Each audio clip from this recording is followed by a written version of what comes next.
Starting the recording. We are chapter 37. What is it called? There aren't actually names of the chapters, but if I would give this chapter a name, I would call it, One word. yeah, I would call it action. It's this. We're part of a series of chapters that we could call action, and I would also call it the mission statement, like the big picture, where we headed, the goal. And specifically, this chapter is it's actually the last one of the series. So we've been spending the last few chapters talking about the importance of action and what we're doing. I think it's 35, 36, and 37 that dedicates to the big picture. And today we get to talk about we basically continue and we're building and building and building.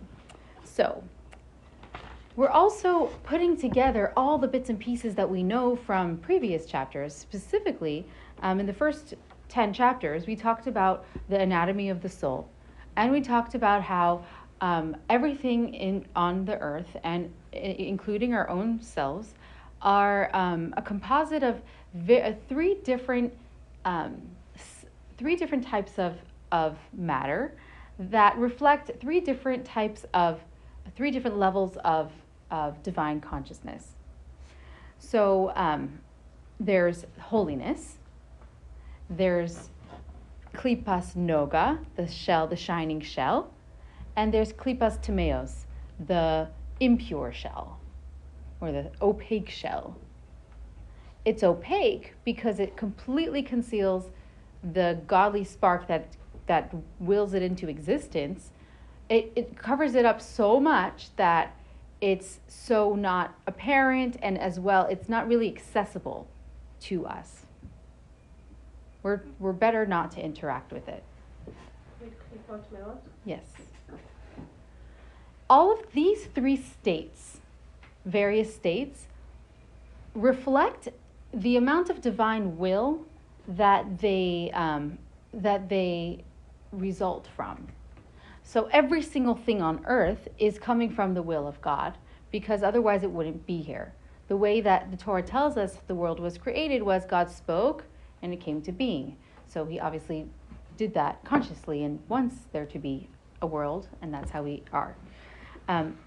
But we also learned about the idea of inner will and outer will.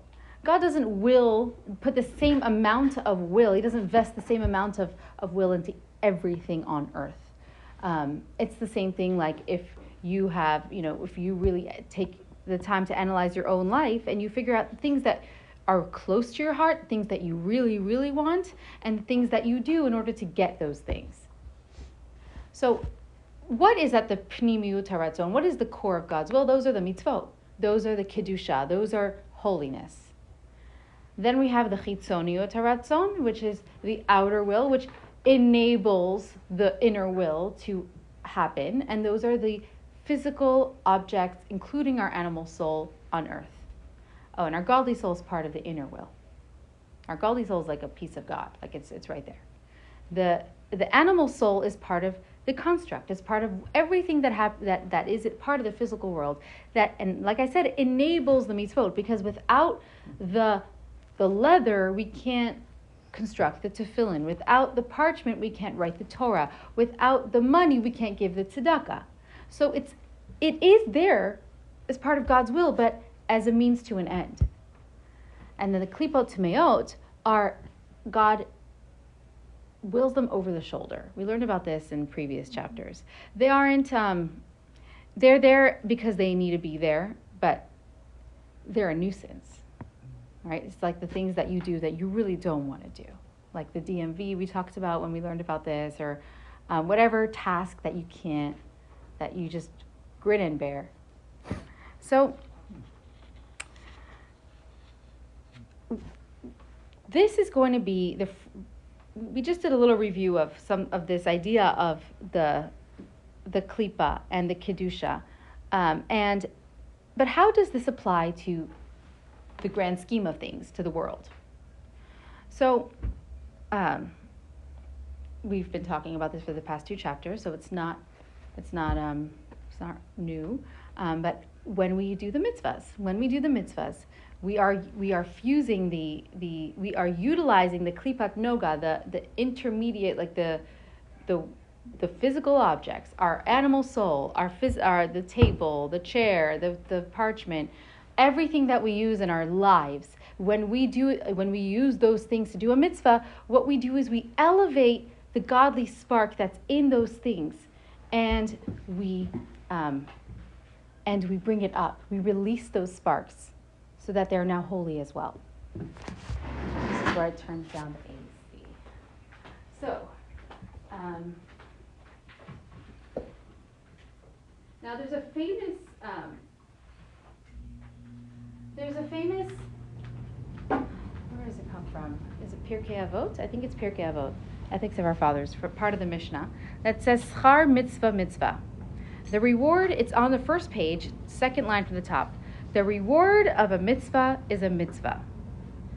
So, simply understood, because there's many explanations for all parts of Torah. We're taught that they all can be correct. So one of the simple explanations is that the reward for doing one mitzvah is that you get another one, and then you get another one, and one mitzvah leads to another, which is true.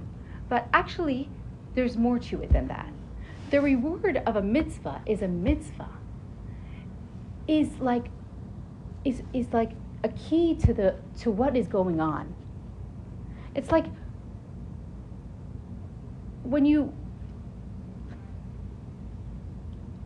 the reward of a mitzvah, being a mitzvah, is about the intrinsic motivation that we have to perform a mitzvah. So what's an example for that? If I'm a mom and I want my kids to clean their room, and I say, okay, if you clean your room, then you get 2 stories instead of 1, or you get, resort to candy, right? That would be even more removed from the actual task. Like, there's no connection between the candy, definitely, and cleaning the room. And you may argue that maybe the story is a bit more connected because it's like the next thing on the list, but it's still like could be easily swapped out for a different reward. It's not deeply connected to the actual act of cleaning your room. But as an adult, why do we clean up? Because we want it to be clean. We want to enjoy the clean room. So the reward of a mitzvah is the fact that we've done that mitzvah, is the fact that we've just accomplished what a mitzvah accomplishes. The reward of a mitzvah is a mitzvah. This is so deep and so touching on what is. So now let's talk about what we are accomplishing when we do a mitzvah. So when we, with the context of this pnimiut haratzon, this inner will, right? We are on earth, and we are using our physical bodies and our physical minds, which are our brains, and we're using the physical objects that we are interacting with to do God's inner will. And when we do that, we release. Let's talk about, okay. So what happens? There's a few things that happen. We affect various planes of existence. So we affect ourselves, and we affect the world, and we affect time. Whole bunch of things, like a whole bunch of nuclear reactions, chain reactions are getting set off by this act. So the physical object that we're interacting with, the sparks that are in that object. Let's say I use my phone now for my notes. I'm using my phone for a mitzvah, for studying Torah, by the way, is a mitzvah, which we're going to talk about later in the chapter. I'm using my phone for a mitzvah. I've just released the sparks of the phone, and now I have connected the klipat noga with the pnimiut, with the inner will, and now it's elevated. And before the giving of the Torah, it was fleeting. It wouldn't have a lasting effect. But since the giving of the Torah at Sinai, this was a very world-altering event, that from that moment on, the Jewish people became a nation, and the God said the higher worlds now may touch the lower worlds, and lower worlds may rise to the higher worlds. There can now be this this connection or this elevation. We can now affect the world. So now, the more physical things I interact with in my life, for good and for mitzvahs, the more good I'm leaving in the world. This is what tikkun olam means, fixing the world. And it doesn't just go away after I leave it. I mean, we also consecrate time, which is, time passes. But the effect that we have on our object lasts. The sparks that we have just released are released. And they're here on earth. So they, in one sense, they go up to God, but God is everywhere. They're here on earth with us. So it's a cumulative, we can create a cumulative effect with all the good that we do throughout our entire lives to accomplish this goal. And last week we talked about the chapter actually opens up with a review of last week, that the goal is the era where it's complete. And that is epitomized by the resurrection of the dead, which is kind of like alternative and sci-fi sounding, but I mean, totally digress. Like the amount of biohacking and age science that's going on right now, in my opinion, is not a coincidence. As we get closer to this era, I wonder if there's some correlation between this idea of actually expanding our lives, because life is where it's at. The souls that pass away, there's a reason why we grieve and why we celebrate life as Jewish people, because it's in life when our souls are in physical bodies is when we can accomplish this amazing chain reaction. And the goal of that is when we will all be back on earth living physical, spiritual fusion lives. There won't be conflict anymore. All the conflict that we say is never ending, and we feel like we're spinning our wheels. Well, there is a collective end to that. And that's that will be over for us after death. There's two world to comes. When we talk about the world to come, it can be life after death, but the real world to come is life after life. So when we're all living this beautiful life where okay, so now it's actually a great segue to what the Tanya tells us, that it's so cumulative that when we are releasing the Klipat Noga, the Klipat Noga now becomes a vessel for God. And it's nullified in a good way, right? We talk about the good type of nullification. It becomes a vehicle, and now it doesn't now conceal. It's not an impediment anymore. It's not a challenge to our goal anymore. It sings the goal now. It joins the good side. What about the Klipat Tamea? Okay, I'm all over the place. So how do you release the Klipat Noga? With this interaction, yes, like on matter, basically, whether that's a phone or anything else, from your godly soul, yes, from anything that comes inherently from that godly. So then you elevate matter, if I understood correctly. yes, exactly that. And if you want to read more about this idea, it's touched upon in the second page of the handout, where it talks about the concealment. In a mitzvah, there is no concealment of the countenance. When we talk about Hester Panim, the concealment of God's face, we talk about it when we experience suffering. We talk about, what is that Panim, face? The same word as Pnimiut Taratzon, the inner will. Our face, the Hebrew is an amazing language. It's called Lashon HaKodesh, the Holy Tongue. Panim is the same root as Pnimiut, inner, because with our faces we shine through our inner selves. And that's why when we talk about like feminine modesty, we never cover our face. Our face is how we show our worth, right? our godly soul shines through our face. We communicate through our face and our hands. So it's about deep self-worth, the feminine modesty, the way that the Jewish tradition of it. It's not about anything else. But I don't want to get off the topic. The countenance. Yeah. Each of our countenance has tremendous energy. Tremendous energy that you activate and completely can change your state of being and others with a smile. Like we mentioned last week or Right. 2 weeks ago. Or whatever. But Yeah. it's not just about the smile. I mean, It's the whole face. I mean, verbally read this more than we understand each other's words. absolutely, and our nervous systems completely immediately settle when we have eye contact and facial, when we connect with somebody by looking at each other's face. Like, you don't even have to say much after that, right? Like, there's like an instant connection. So yeah, but It diffuses the sympathetic nervous system, freeze, fright. yes, like, I mean that's what it I really does, experience. yeah. Um, That's why with autistic people, it's really important that you communicate with them to be sure that and slow down so they can read your signals here. and that's why we don't want to. I don't want to digress even further. And again, later on in the page, it talks about, okay, so for a mitzvah, there's no concealment of the countenance whatsoever to hide his light.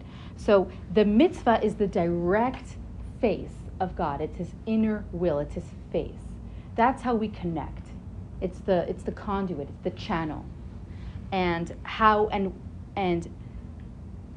what we interact with, and that's the next thing. Similarly, the power of the vitalizing animal soul clothed in the bodily limbs of a person who performs a mitzvah likewise clothes itself in the deed of the mitzvah. So the whole action, without getting too technical, the whole action realm of things is all physical hands, physical objects, all interacting to enact this inner will of God. There's a few examples at the bottom, even in the... Okay, actually, never mind. No, don't get confused. So the next page, though, it talks about how each mitzvah, there's 248 positive or do mitzvahs, proactive mitzvahs, and there's 365 mitzvahs that ask us to refrain, to what's the word? To restrain, like to hold back. So the 248 positive mitzvahs correspond to 248 limbs, physical limbs. Whether or not there are it's about how you count. So the way that the Torah counts, and the Talmud counts the amount of physical limbs in the body is that there's 248. And then there's also 248 in the limbs of all the Jewish people. I mean, it aligns that way. And the 365 are the blood vessels. So what do limbs do? Limbs are proactive. Those are for the mitzvahs that we're proactive with. All the do's. Do put a mezuzah on your door. Do give tzedakah, which we're going to talk about in give it a moment. Do be kind. Do shake the lulav and etrog on Sukkot. Do eat matzah. All those, we're using our limbs in order to do those things. And that's when we elevate all those physical limbs and all the physical objects and our animal soul that's inside of our limbs. Because remember, we talked about, I think, in chapter 35, I think, that our godly soul is within our animal soul. The way God engineered it is that we don't have access the godly soul doesn't directly access the limbs. It must go through the animal soul, which really enlivens the limbs. That's our vital force. So because of that, because it's engineered that way, when we do use our limbs for a mitzvah, we are elevating the animal soul that's enlivening the limbs to make it move and do. Now the blood vessels, the do-nots. So blood vessels are about boundaries, right? Where the blood should go and where it should not go. Right? The blood vessels make sure that the blood does not, God forbid, flood the body, hemorrhage. We don't want that. So the blood vessels take the blood where it needs to go and doesn't make sure it doesn't leave. So when we are careful not to use our energy to do something to interact with the klipas temeot, with the aspects of the world that are bound and asur. The word asur means forbidden in Hebrew, but it really also means tied. That are tied to and not accessible for us to elevate. And that's what I mean, elevate,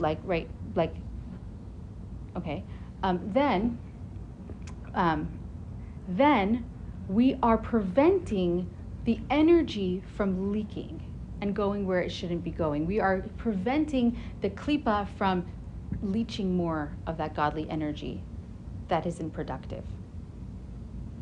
So we're protecting. And a perfect example of this is with the idea of food, because we have some foods that are kosher and some foods that are not. And the 7 Noahide laws also have certain foods that are, certain foods that are not. The one food that is forbidden to all people of the earth is to eat Ever Min HaChai. Ever Min HaChai is a limb torn from a live animal. That is inhumane, basically, and the Torah expects all human beings to be able to withhold from tearing a limb from a live animal and cooking it and eating it, or not cooking it and eating it. But the Jewish community is being asked to follow all the kosher laws, and for the Jewish community, everything that is in the kosher is klipat noga. It's interactable, and in fact elevatable. Like when we have the matzah, we're elevating the flour and water, but even if we're not, matzah is a mitzvah, like that's hardcore. But even if we're just having lunch, and then afterwards we go and study, or we go and do a positive action with the food, then we're elevating all that food that we ate that gives us energy, and the time and that entire meal process, we're elevating to the inner will of God. That includes taking care of children, that includes doing your job well. Even if you, sorry to interrupt, even if you don't do the blessings? Wow, that's a really good question. I do think, that's a really good question. I think the blessing sets off the chain reaction. I think the blessing is essential. We talked about this a little bit. I'm going to look into that though. And does it say? Why do we have to utter our Torah study and our prayer with our lips? Why do we have to use the lips? In other words, why do you have to use your voice? Oh yeah, we're gonna get to that. But that goes further. It elevates it further. So we learned about this when we did the that amazing Chardonnay event that you helped out with. I'll bring more tonight. How many you want? Oh. We'll talk after. Yeah. No, I totally. I meant to get here early to ask. That's so sweet. No, you're good. So that amazing I think you were there, right? The Tu B'Shvat with the 4 worlds. Okay, so we learned a little bit about brachot, like blessings. So what blessings do is they verbalize what is about to take place. It's a mindfulness thing. It's a spiritual mindfulness thing. So I need to find out if the actual elevating is contingent on if you started out with the mindfulness or not. I don't know the answer. Could be liturgical and not mindful, and still get the blessing. Still make the mitzvah. Yeah, I'll find out. That's a really good question. I'd be curious to know how contingent the chain reaction is on the first part. So,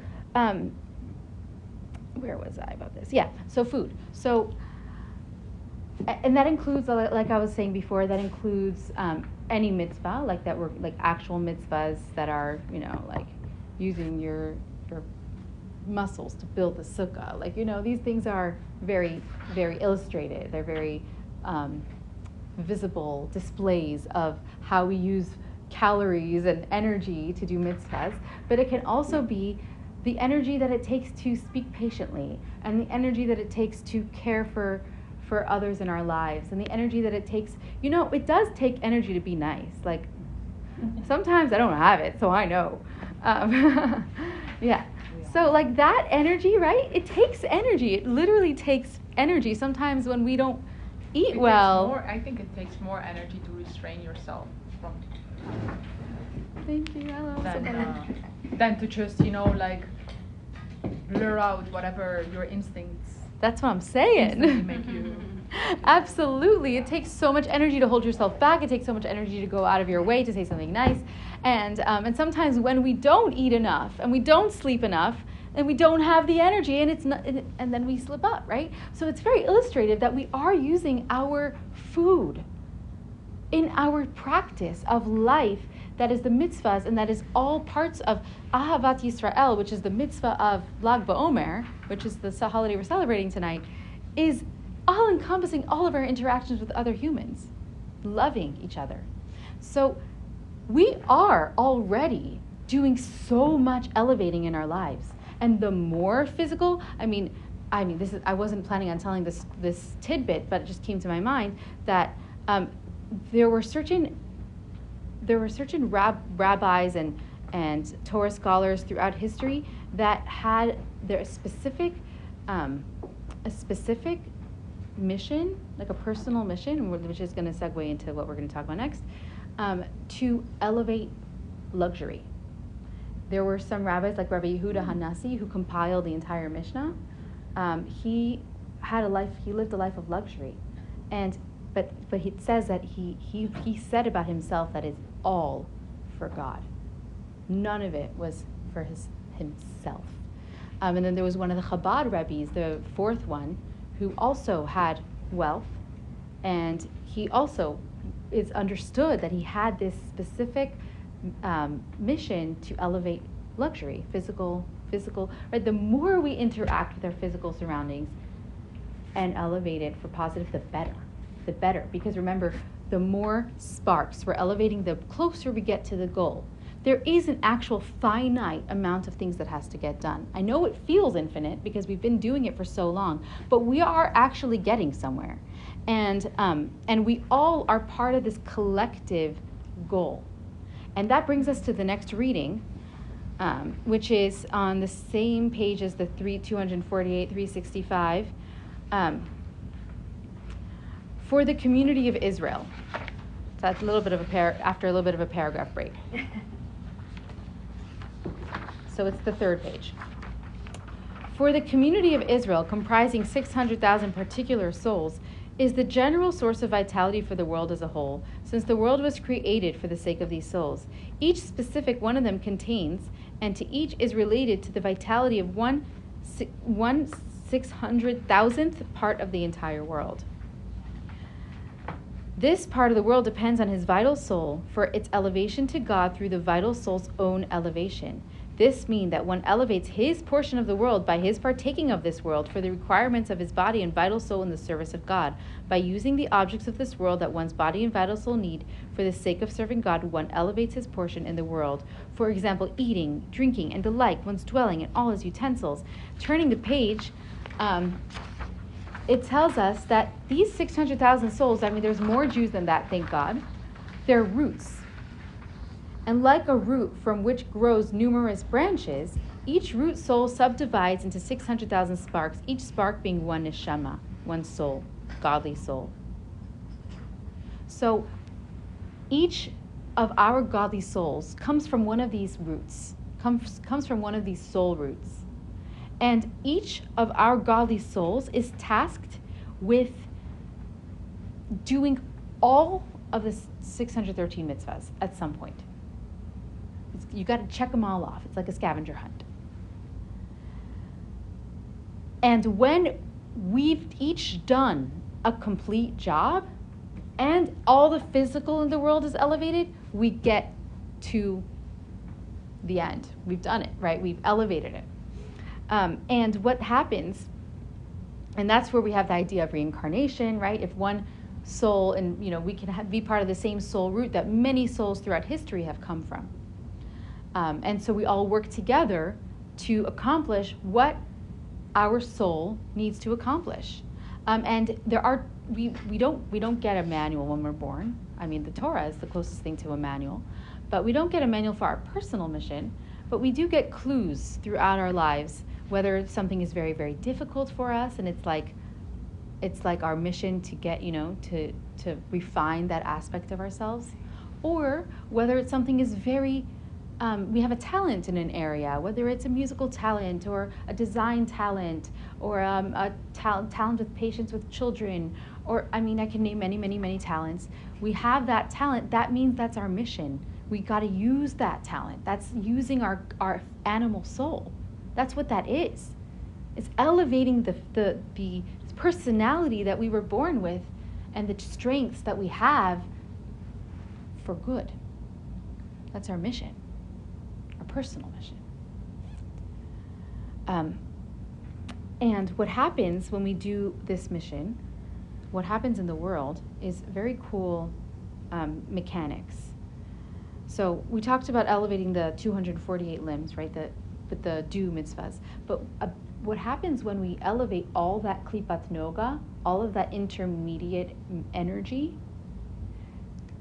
That intermediate energy is intermediate because it can be elevated, but it can also be used for negative. It can be pushed. It can be pulled down. It can be used to energize the klipat tameot.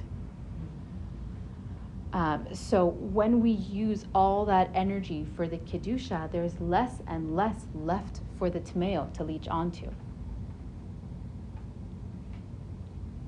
It's like when you have an X amount of energy, right? You say, I only have a certain amount of energy, and you use all of that energy for higher purpose, there's less left over for mishigas, as like to say, like nonsense. Monkey business. Yes. More like monkey business. Yeah. I love the word mishigas, though. It's I a great love one. So, and what happens when that's all done, right? When there's nothing left for the klipat tameot to leech onto, in the world at large, that means that it ceases to exist. There's no covering anymore. There's no holding back. And that's what the Messianic era is all about. We're taught in the prophecies that I will remove my spirit of impurity from the earth. Ruach hatum'ah, the word tum'ah, klipat tumeot, it's the same word. And you can read these, they're all in the prophets. That's the part of it, they're in the prophets, in the written Torah. And you can read these prophets and just take at face value, I'll remove my spirit of impurity, and that's wonderful. But when you learn the Tanya, you get to understand the mechanism behind what's going on. Like, we are stopping to feed the tum'ah, and therefore it starves, and it's not going to be there anymore. And then the Spirit of God will be relevant, and not relevant, but revealed. That's the word. It will be revealed. We'll be able to see it like the sun is shining. And this sounds magical because it's the end of it's the Mashiach times. Like, it's not these times. So it feels like, whoa, how will that even feel like? I don't know. And it even feels kind of scary sometimes to have such an elevated existence. We won't have any reservations. We won't have anything holding us back. It will just be like flow. Which is hard to imagine sometimes, right? And I guess that's why we do study and meditation, so we can kind of picture it and manifest it and be open, kind of prepare our nervous systems for that kind of experience. So what will happen to all the Klipot Meot when the Messiah will come? Will it just disappear, or they will become good? What will happen to? The Klipot Meot, like, let's say the bad people. So I don't want to talk about people, because I think that most people are not klipot tameot. We're all a composite. But the bad within us and all people will dissolve, because it won't have anything holding it. It's like that outer shell, like that klipat tameot. The shell will dissolve, and all we'll be left with is the spark. Exactly. by that point, right? Exactly. It's another good visualization. Yeah. Yeah. And I love this page, the same page that we're on, because it brings home what we started out this whole unit with, which is that if it can't be, we're starting from though it is indeed a great descent, a veritable exile for the soul. So it can't be that our souls came from their place of utopia, their comfort zone, their natural habitat of souls, and come into physical bodies to become a tzaddik. That can't be the goal. Because, I'm paraphrasing what it writes here, because the tzaddik, even the complete tzaddik, it doesn't compare to the soul outside of a body. So it would be a descent for the sake of descent. There's no point to that. Even if you get to the highest level possible for a human being to get to, it's still not as good as a soul out of body. So why would the soul come to the body? Can't be for that. It's in order to change the world. That's why we're here.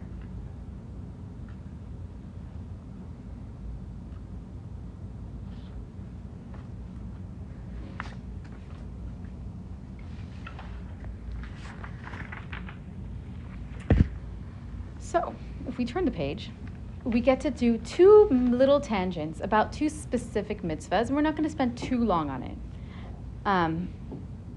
So one is tzedakah and one is Torah. Two super mitzvahs.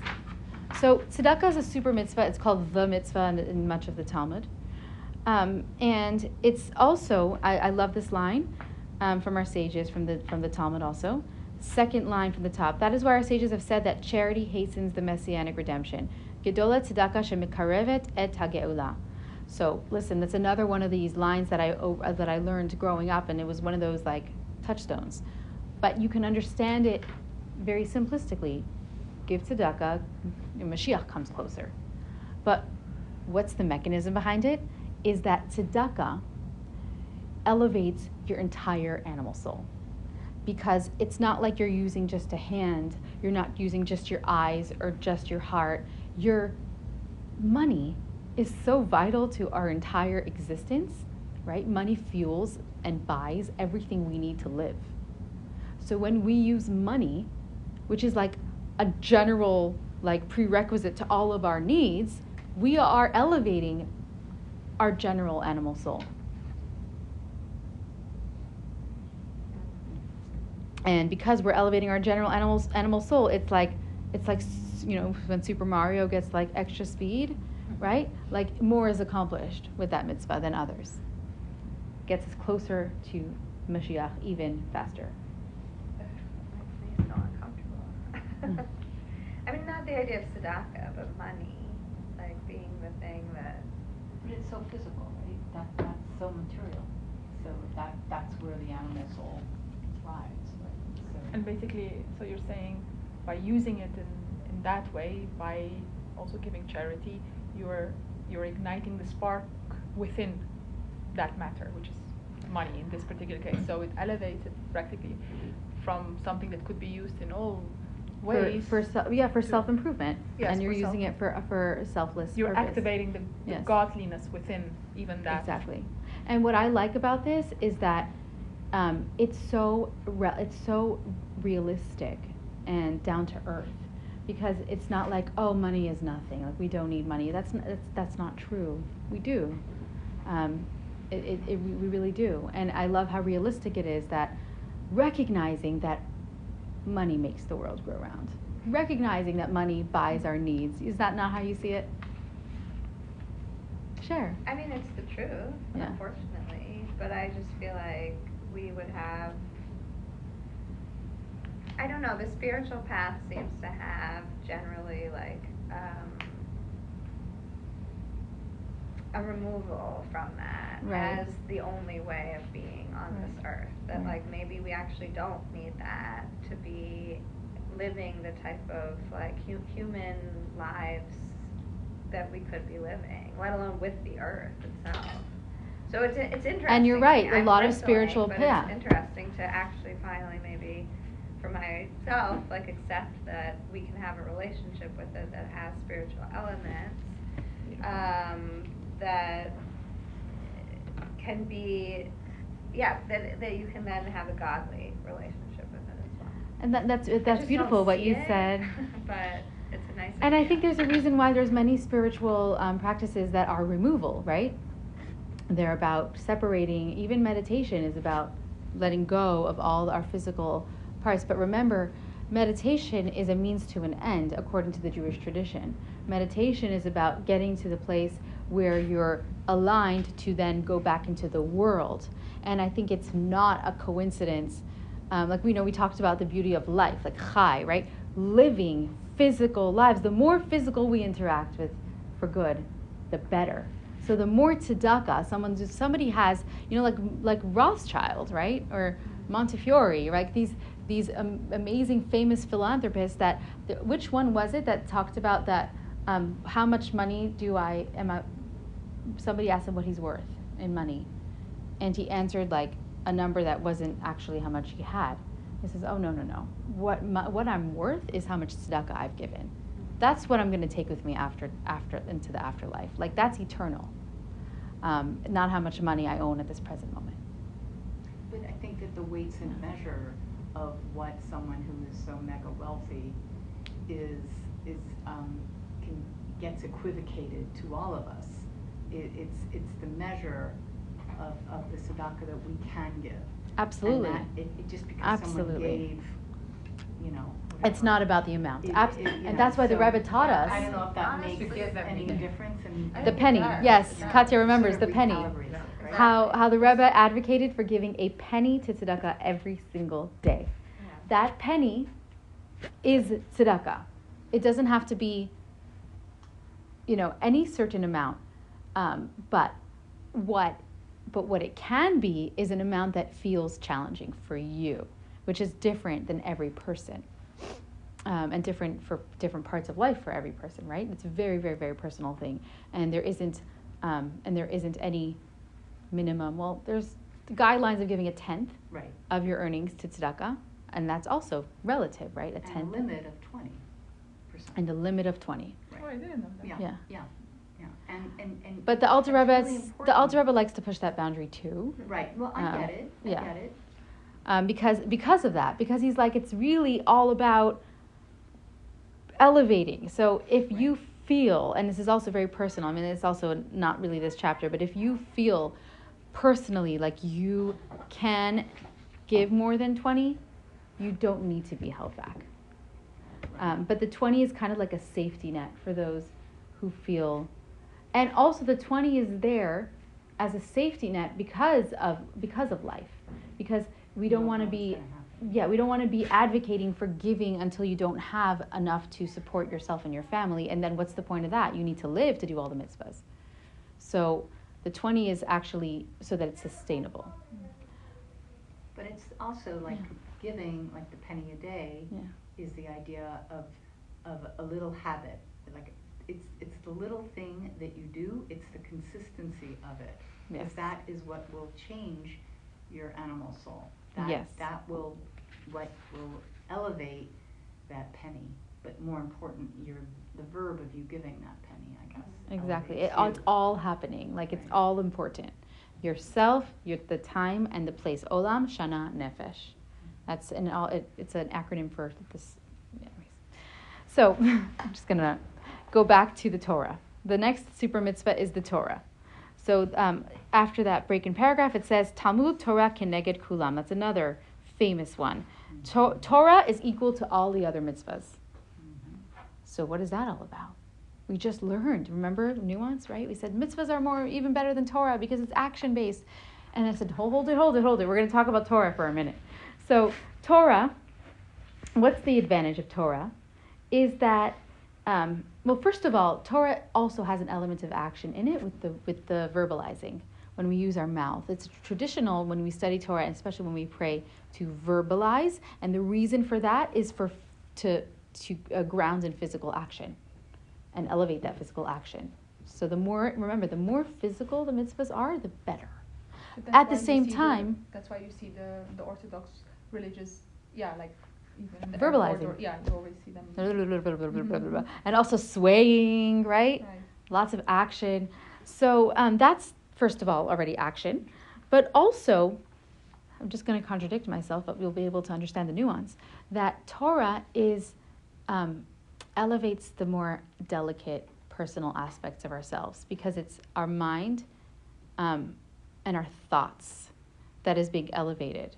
So it's more close, it's more like core and essential to the part of us that can actually affect us doing more mitzvahs. And we're changing the way we think, we're affecting our thoughts, which then lead to various actions. So it's like a root part of ourselves that can be the catalyst for more. So because of that, and additionally, because, and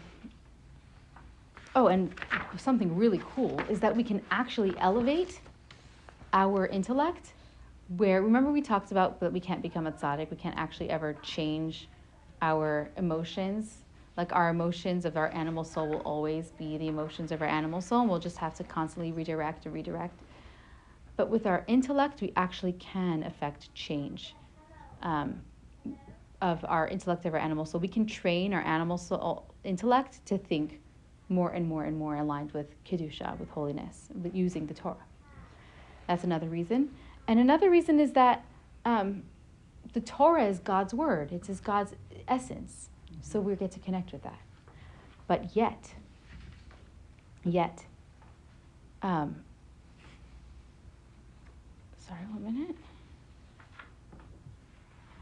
But yet, if there is a mitzvah that cannot be formed by other, here it is, second to the top at the back page. It is also written, this day during our life in the world, the all-important thing is to do them. That's from Deuteronomy. Do the mitzvahs. That's the most important thing. And the halacha rules that one must interrupt Torah study to perform a mitzvah of action when it cannot be fulfilled by others. If there's a call of the hour, and somebody's got to go, let's say yesterday, I forgot about Rachalea's dentist appointment. It was, I had to teach Judah, and Beryl was doing something very, very valid, and I'm like, listen, and he took one for the team, call of the hour, like only he could do it, right? So that's what we mean. Like if there's a mitzvah that has to be done right now, that you're told to stop studying Torah and do that mitzvah, because at the end of the day, it's about the world.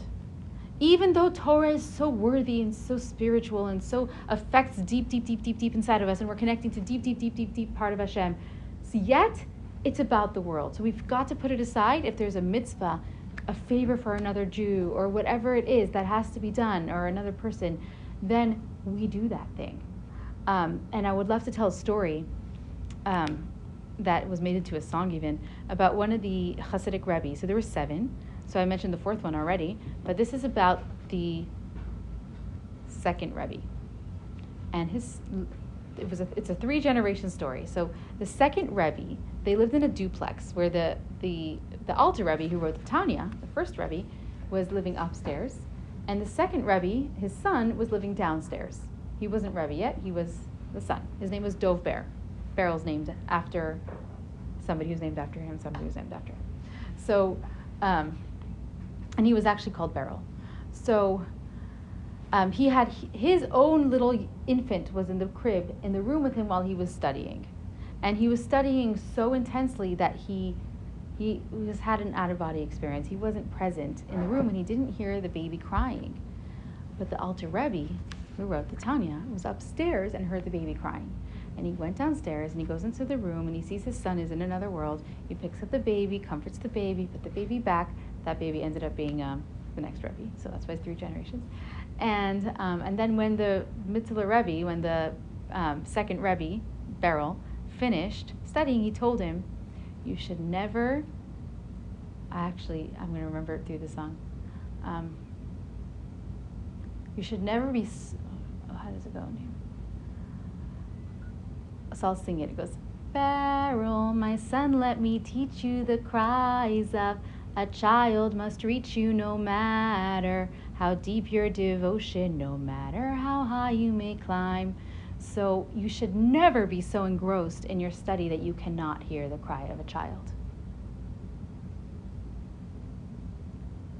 don't know why that makes me emotional. I know, it makes me emotional too. No I woman cried when would I was. do that, though. No woman would do that. Well, I am. yeah, you would. We have not had kids. No, but I mean, if you Yeah. hear a baby crying, you're like studying. I don't think a woman would not stop. Sure. That's what I meant. Yes, yes. Well, women are according to the Kabbalah, have a more to the point soul. And a different, Yeah. like mother's ear, right? Yeah. I'm not saying that's. But not I really Torah, do mean but that. I mean, we that's can in our do whole experience. Kabbalistic studies about feminine and masculine, but we're taught that in the Messianic era, another thing about the Messianic era, it will be the feminine energy will dominate. That's fascinating. Yeah. Oh, we can go on and on and on and on about that. And I mean. We should do a session on that. Yeah. I would love to. I would love to. And I yeah. I do want to read just one more at the top of the page. Lo hamidrash ikar ela hamaaseh. This just solidifies, because this is another one of the themes that is constantly we come back to. Our sages have said the essential thing is not study, but the deed. Right? And something about the feminine soul is that it's maybe hasn't been recognized throughout history, but the feminine soul has always been naturally more attuned to what's really, really needed, what it's really about. It's much less distracted by ego, in the conventional sense, and I think we can see that, and we can be proud of it,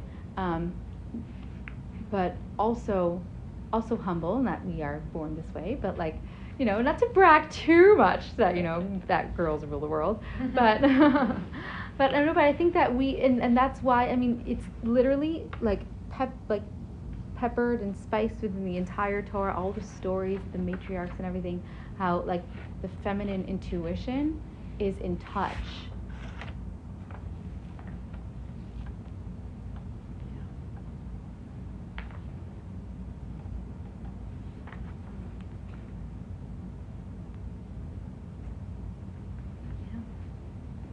Well, and then ultimately, probably we all are one and both, right? Like one and one, like both feminine and masculine. Absolutely. That's another thing that happens. That's another part of the main goal is to be able to fuse the aspects. There's another aspect of the mitzvah that every time we do a mitzvah, we're actually uniting the feminine and masculine aspects of Hashem. And there's also considered a marriage. There's a lot of Kabbalah about this idea of fusing the feminine and the masculine to where they're complete. And so this Messianic era that we're talking about is about completion. Yeah.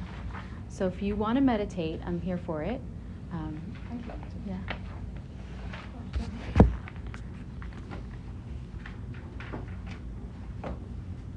So I'm going to meditate along with everybody. Let's see where it leads us. So let's ground our feet. Let's ground our feet into the earth.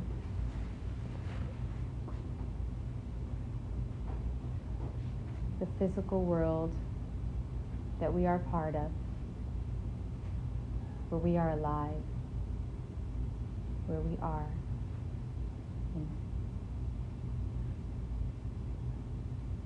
Now take some deep breaths. Deep through your nose.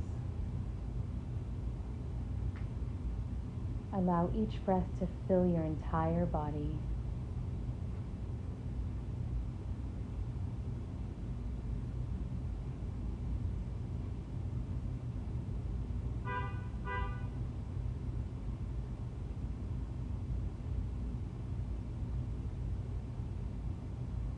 With each breath, expand your body, expand your chest. And exhale. Expand your diaphragm, the core of your being. And feel your life force.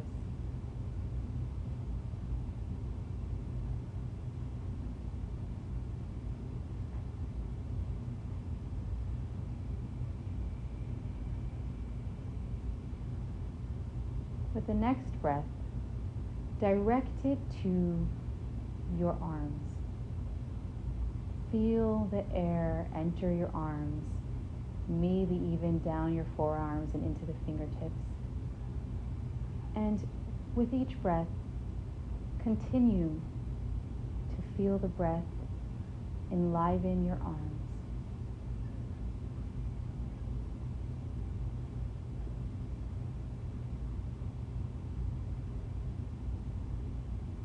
And now, picture the energy flowing through your arms.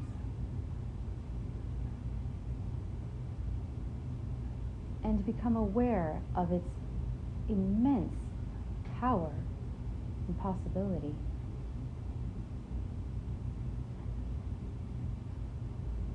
To do so many things throughout your day. Your arms can lift, your arms can pull and push and maneuver. Your fingers have incredible fine motor capabilities to manipulate intricate objects.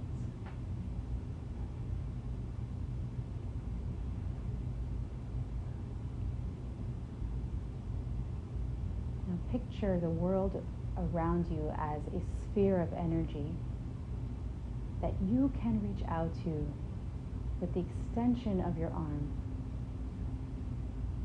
And almost like a magic wand, you can set off a chain reaction. You can act.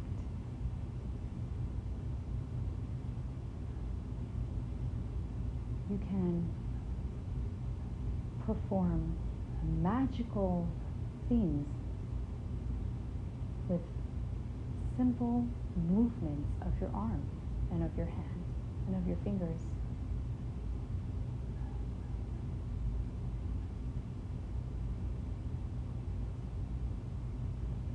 Picture the animal soul enlivening your arm to create these movements. And now, invite your godly soul to inspire the animation of your arm to do a mitzvah.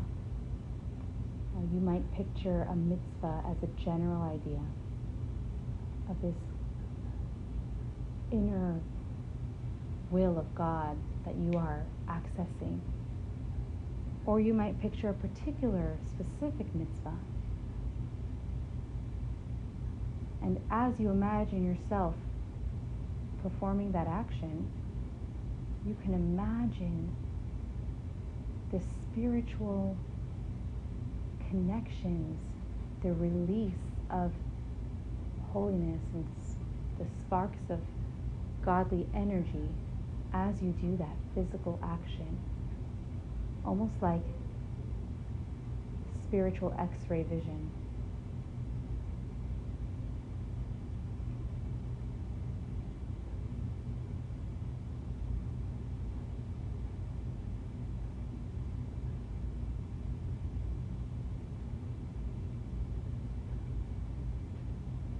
You can picture light being generated by your movements. You can also become aware of other souls in human bodies around you that are also performing actions, mitzvot, and setting off this spiritual light show. And you can picture your surroundings and your atmosphere getting lighter and lighter and lighter, all fueled and generated by the spiritual and physical dance of your physical movements.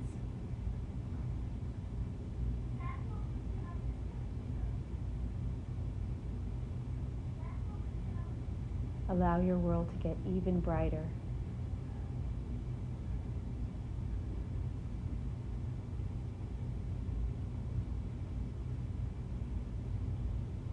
as you find yourself in this bright world, feel into your heart.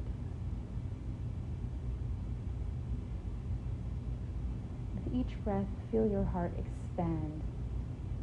Feel that expansiveness in your chest. Your heart swelling with love for all the light that you are creating and all the purpose and good and connection that you are part of.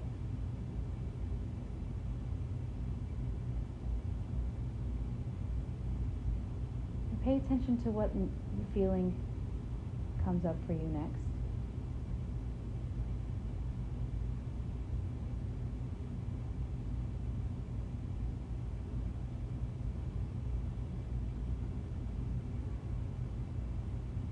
For me, well, for you, it can be different. Maybe it's joy. Maybe it's more love. Maybe it's a feeling of safety and relaxation.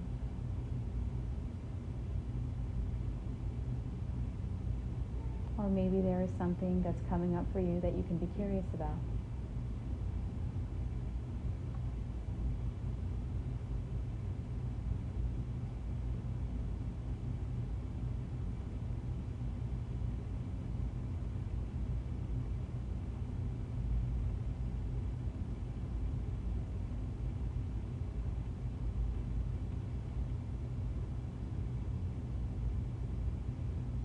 Take your awareness back to your body and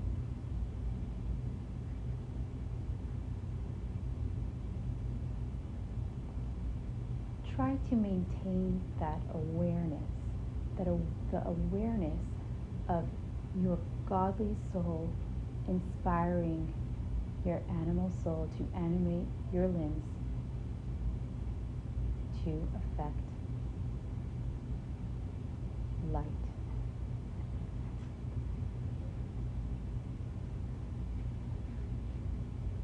And let that truth, let that secret sauce, secret ability, secret power that you have to do that remain with you throughout your day. Let it be your guiding light. Welcome to open your eyes when you feel rooted in the feeling that you would like to lead with.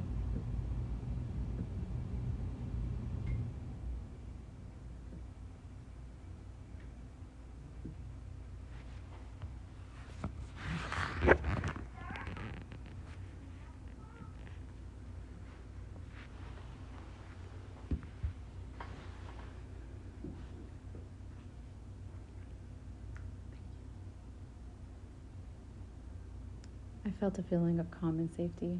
I don't know. Yeah. At the end. I felt when we were initially talking about the arms, I felt how somehow I couldn't only focus on the heart without linking, on the arms without linking in the heart. Like it was like The It's arms grow out of associating the it. heart Yes. in utero, you know that, right? And Oh my goodness. the messengers of the heart, the conductor is in your wrists, and the enactment I didn't know that. is the Wow. hands and the fingers. So people have heart attacks, God forbid. They feel the pain in their arms. I- Yeah. Yes, but it's misconstrued because it's the other arm. It's Okay. interesting. And heart attacks manifesting in the way that Hollywood has always projected it to us is only male. We Right. as women experience them very differently. Interesting. How different? Oh, that's another conversation. I recently read something. I was